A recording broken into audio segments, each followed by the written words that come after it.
Yemen में रूस की बड़ी एयर स्ट्राइक। रूसी एयरफोर्स का सुखोई 25 से हमले में यूक्रेन के कई जवान भी मारे गए हैं, ऐसी जानकारी मिल रही है। यूक्रेन के 3 आर्मर्ड व्हीकल्स भी नष्ट हो गए हैं।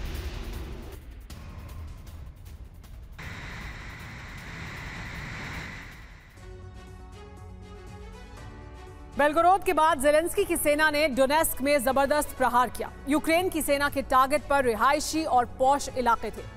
एक 5 स्टार होटल को टारगेट करने के साथ ही यूक्रेन ने रॉकेट से कई इमारतों पर हमला किया। एक्सपर्ट्स का दावा है कि ज़ेलेंस्की रूस को बड़े हमले के लिए उकसा रहे हैं ताकि अमेरिका से हथियारों की सप्लाई जल्द से जल्द हो सके। क्रीमिया में लैंडिंग शिप पर हमले का रूस ने जिस तरह से बदला लिया है, उससे जाहिर हो रहा है कि बेलगोरोद और डोनेस्क पर हमले का भी विध्वंसक जवाब दिया जाएगा। एक्सपर्ट्स का दावा है कि यूक्रेन में तबाही नेटो में खलबली की वजह बनेगी और यूक्रेन को हथियार मिलेंगे। रात के 12 बजने वाले थे। लोग नए साल का इंतजार कर रहे थे।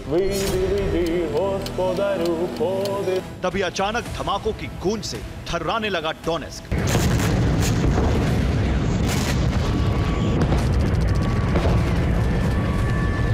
डोनेस्क के लोगों को लगा कि आवाज आतिशबाजी की है, लेकिन कुछ देर बाद आसमान में चमक रहे कई रॉकेट को देखकर दहशत फैल गई।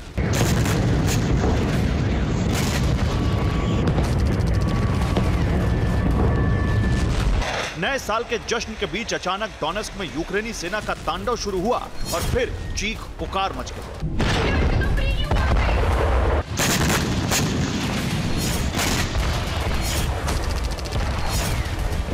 यूक्रेन से ताबड़तोड़ हाइमार्स का प्रहार हुआ। MLRS से रॉकेट की बरसात कर दी गई। रूस के तमाम एयर डिफेंस फेल हो गए। डोनेस्क को बचाने के सारे उपाय धरे के धरे रह गए। यूक्रेनी सेना के हमले से रिहायशी इलाकों में इमारतें ढहने लगी। कई जगहों पर आग लग गई।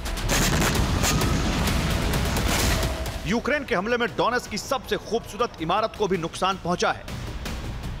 यह डोनेस्क का 5 स्टार होटल डोनबास पैलेस है।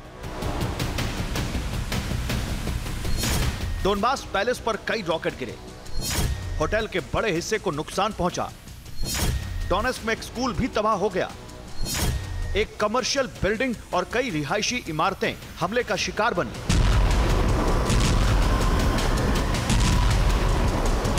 डोनेस्क में यूक्रेन को पिछले दिनों काफी नुकसान उठाना पड़ा था।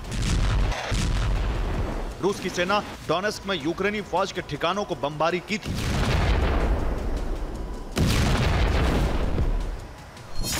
जिसमें यूक्रेन के 350 सैनिकों की मौत हो गई थी। अमेरिकन पैलाडिन आर्टिलरी सिस्टम नष्ट हो गया था। M777 आर्टिलरी और कई वाहन नष्ट हो गए थे।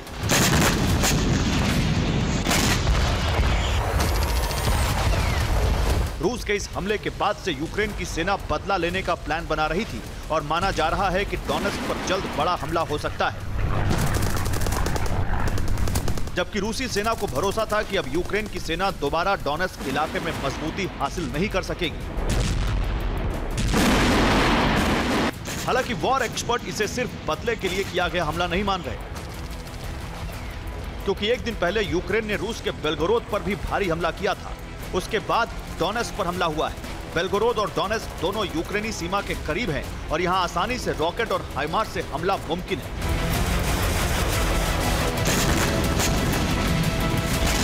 वॉर एक्सपर्ट के मुताबिक यूक्रेन एक रणनीति के तहत रूस के रिहायशी इलाकों पर हमला कर रहा है।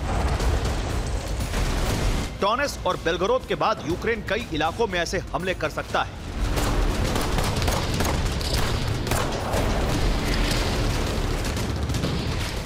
माना जा रहा है कि यूक्रेन रूस को उकसाने की कोशिश कर रहा है। यूक्रेन खासतौर से उन इलाकों को टारगेट कर रहा है जिन पर पुतिन की नजर होती है। क्रीमिया में लैंडिंग शिप पर हमले के बाद रूस ने यूक्रेन पर मिसाइल हमलों का नया रिकॉर्ड बना दिया। वॉर एक्सपर्ट्स के मुताबिक यूक्रेन का लक्ष्य भी यही है। यूक्रेन रूस को बड़े हमले के लिए उकसा रहा है। ज़ेलेंस्की को लगता है कि रूस के बड़े हमले से नेटो में खलबली मच सकती है। यूक्रेन में ज्यादा तबाही देखकर नेटो यूक्रेन को जल्द से जल्द हथियारों की सप्लाई कर सकता है। मॉस्को में 2 जगहों पर रहस्यमय तरीके से आग लगने की भी खबर है। रविवार की रात मॉस्को में करीब 1000 वर्ग मीटर के इलाके में डीजल के एक हैंगर में आग लग गई। मॉस्को में एक स्की कॉम्प्लेक्स की इमारत में भी रात के करीब 2 बजे रहस्यमय तरीके से आग लग गई। स्थानीय लोगों ने यहां धमाके की आवाज भी सुनी थी, लेकिन यह साफ नहीं है कि यह यूक्रेन का ड्रोन हमला था या सिर्फ हादसा।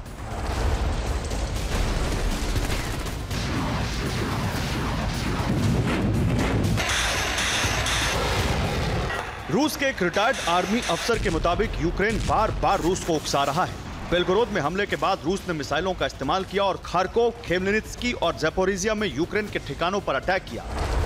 रूस के वॉर एक्सपर्ट मान रहे हैं कि यूक्रेन को भले ही इन हमलों से भारी नुकसान उठाना पड़ रहा है, लेकिन यह हमला यूक्रेन को कई फायदे दिला सकता है।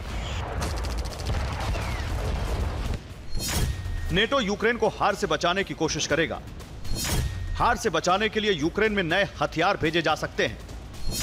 यूक्रेन में तबाही से अमेरिका में हथियार देने का विरोध कम हो सकता है।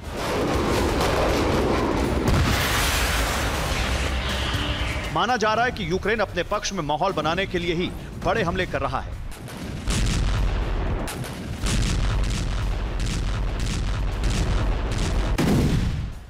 ज़ेलेंस्की को उम्मीद है कि अमेरिका यूक्रेन पर ताबड़तोड़ प्रहार देखकर हथियार सप्लाई में जल्दबाजी दिखाएगा।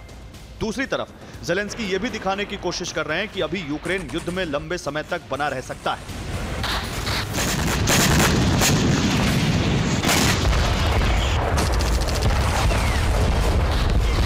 यूक्रेन ने दावा किया है कि सिर्फ दिसंबर में रूस के 30,000 सैनिकों की मौत हुई है। दिसंबर में ही रूस को 400 टैंक गंवाने पड़े हैं। रूस की 533 आर्टिलरी सिस्टम को भी नष्ट किया गया है।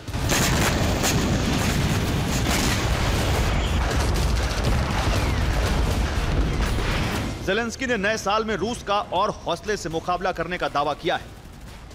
ज़ेलेंस्की ने दावा किया है कि कीव के पास 2024 में कम से कम 10 लाख ड्रोन होंगे। साथ ही F-16 भी यूक्रेन की नई ताकत बनने वाला है। ज़ेलेंस्की ने दावा किया है कि नए साल में रूस पर हवाई हमले में नई रफ्तार आएगी और यूक्रेन रूस को बहुत बड़ा नुकसान देने के लिए कमर कस चुका है। यूक्रेन ने कई नए हथियारों का इस्तेमाल भी शुरू कर दिया है। यूक्रेन ने एंटी टैंक गाइडेड मिसाइलों का इस्तेमाल शुरू किया है, जिससे रूस को बहुत बड़ा नुकसान उठाना पड़ा है। अब यूक्रेन को फिलहाल F-16 और अमेरिका से आ रहे एयर डिफेंस मिसाइलों का इंतजार है, ताकि एक तरफ हवाई हमलों से बचाव हो सके और यूक्रेन की हवाई ताकत बढ़ सके। Bureau report, TV9 Bharatvarsh.